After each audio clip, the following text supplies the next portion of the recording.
Let's learn about grid classes in Tailwind CSS. The grid allows you to lay out elements in a grid format, similar to an HTML table with rows and columns.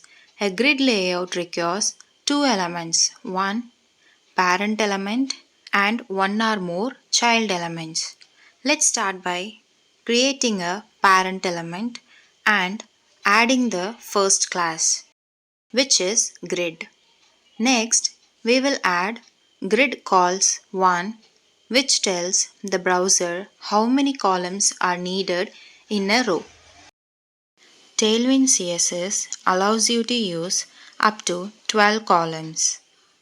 Let's adjust the background color, padding, and text to make it visually appealing.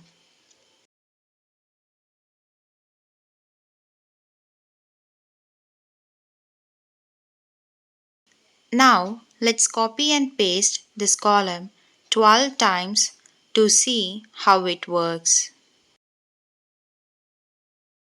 After copying and pasting, I will rename each column from column 1 to column 12 and apply a different background color to each one for better visual variety.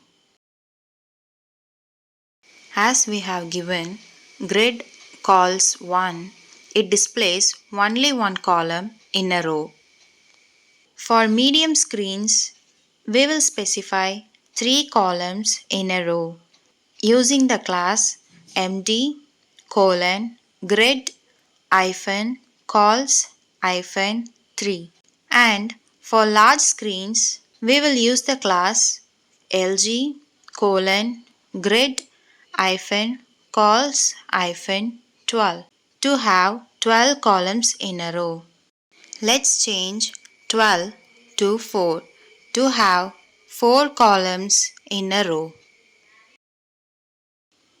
Finally, we will apply some gap between the columns for better spacing. Let's resize the screen to observe the responsiveness in action.